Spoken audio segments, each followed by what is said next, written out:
Isa sa mga bagay na hindi nila matanggap, yung mga teachings ni Joseph Smith.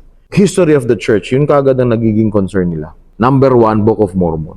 Yan ang pinaka-basic natin. Pag hindi mo talaga nalamang totoo ang Book of Mormon by the power of the Holy Ghost, which is found in Moroni chapter 10 verse 5, and by the power of the Holy Ghost, you shall know the truth of all things.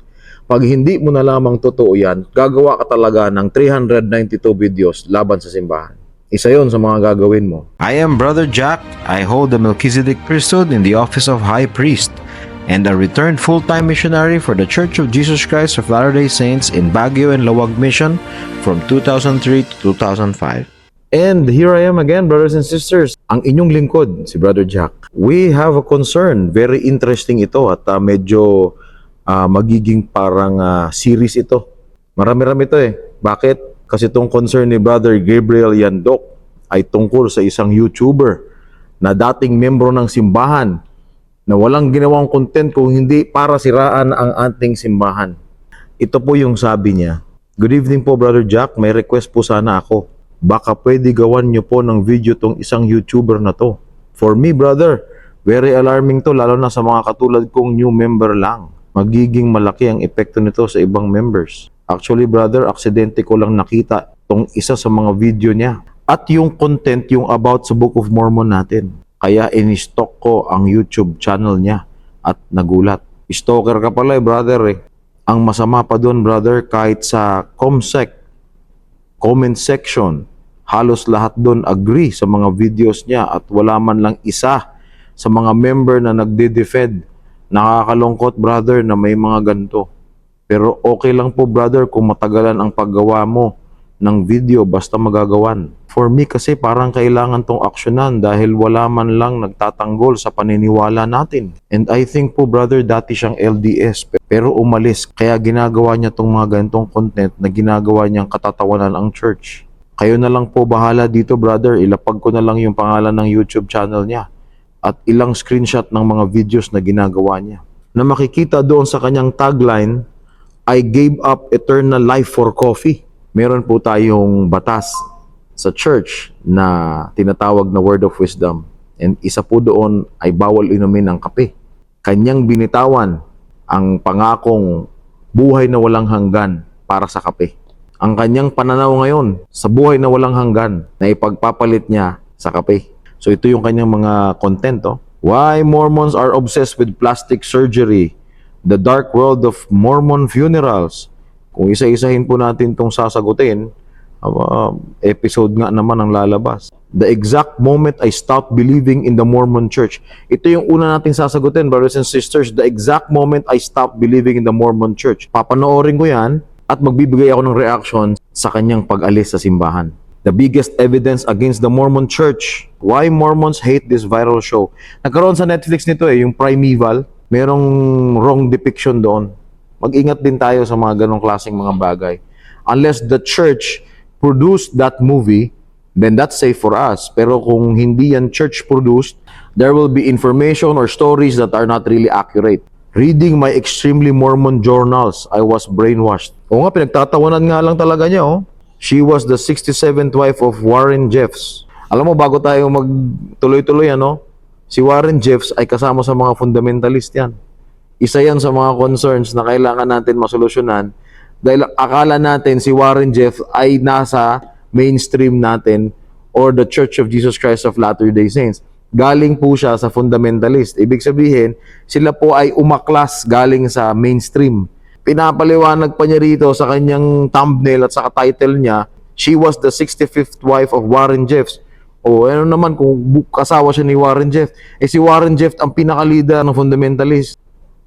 Si Warren Jeffs ay ang president of the Fundamentalist Church of Jesus Christ of Latter-day Saints, a polygamous cult based in Arizona. Fundamentalist sila.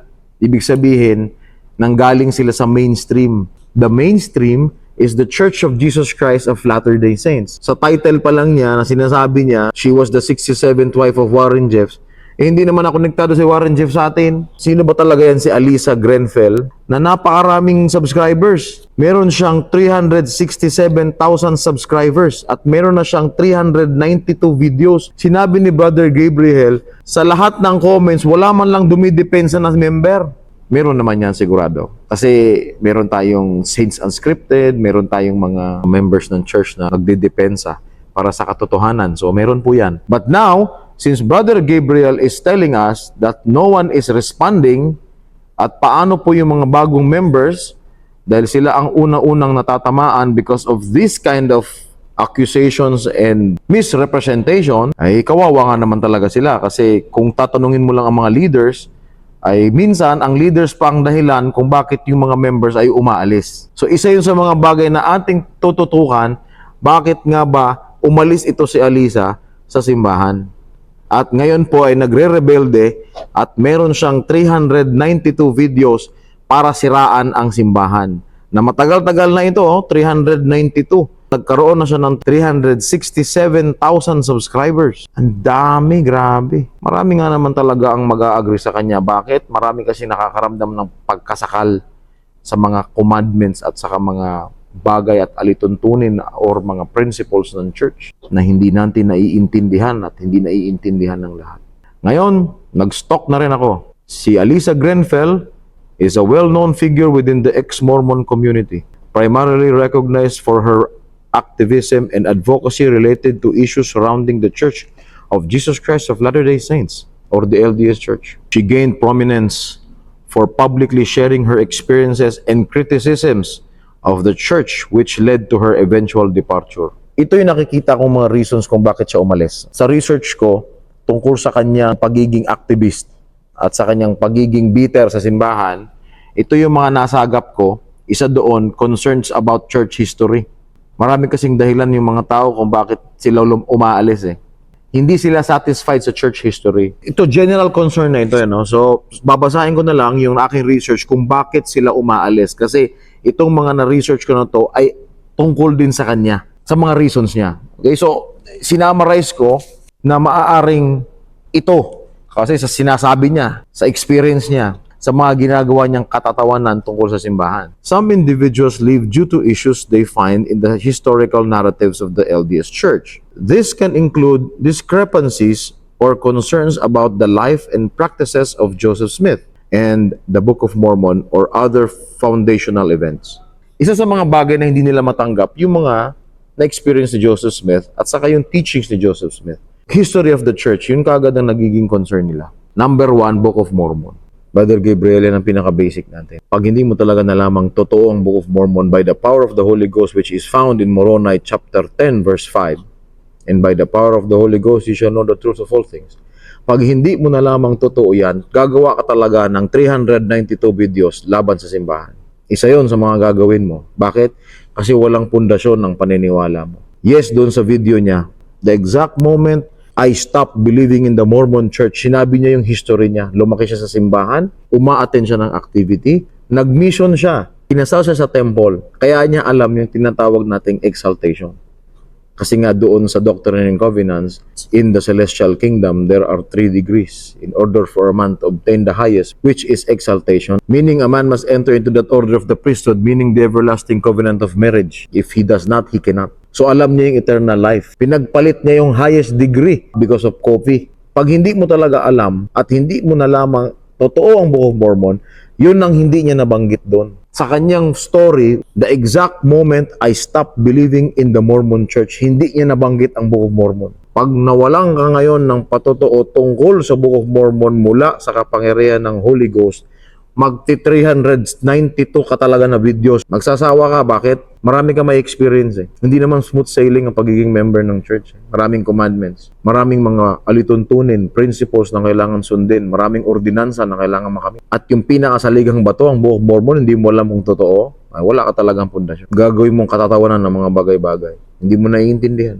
Ang denial of the Holy Ghost will really give you a ticket doon sa outer darkness na gustuhin mo na mapuntahan kung rebellious ka. So ito si Sister Alisa Grenfell, rebellious ito. Yung video na 392, 1 oras pa yung bawat isa. Hindi ko lang kung saan kumukuha ng inspirasyon to kung nagpe-pray to or hindi.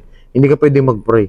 Hindi ka pwedeng mag-pray ng inspiration para siraan mo ang katotohanan. Hindi mo magagawa yan. So merong pinanggagalingan nito. Pinsan ito ni Corihor, nakikita ako. Meron si Corihor kinakausap at yun ang nagpahamak sa kanya. Si Alisa Grenfell, May kausap ito, nakausap ni Korihor. Kaya siya nakapag-produce ng 392 videos and counting. So yun lang ang masasabi ko bago ko to umpisahan lahat. Brothers and sisters, I invite you in Moroni chapter 10 verse 4 to 5. And when ye shall receive these things, I would exhort you that ye would ask God, the eternal Father, in the name of Christ, if these things are not true.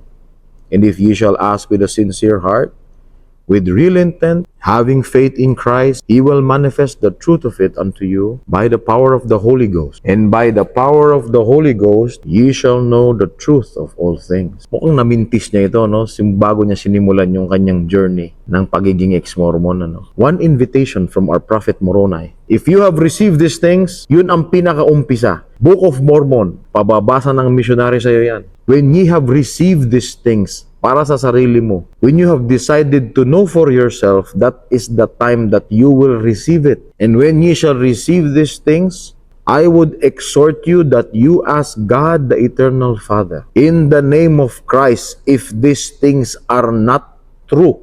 So, ibig sabihin, merong challenge na ipapagawa sa iyo na ikaw lang mismo makakagawa. And if ye shall ask with a sincere heart, with real intent, having faith in Christ, He will manifest the truth of it unto you by the power of the Holy Ghost. And by the power of the Holy Ghost, ye shall know the truth of all things. Ilan sa mga members ng church ang hindi nagtanong sa Diyos? Ilan sa inyo?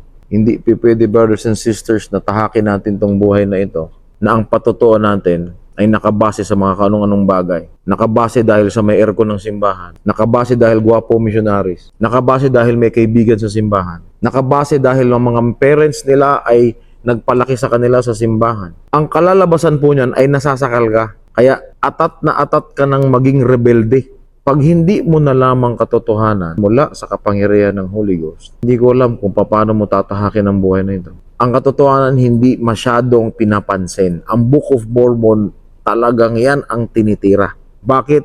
Yan ang magsasabi ng katotohanan. Bakit? Kasi sa kapangyarihan ng Espiritu Santo, malalaman natin ang katotohanan ng lahat ng bagay. Lahat. Hindi ibang bagay, hindi kakaunting bagay, kung hindi lahat ng bagay. Umpisahan natin yan dyan. Brothers and sisters, dedepensahan natin ang katotohanan. Hanggang sa muli, maraming salamat.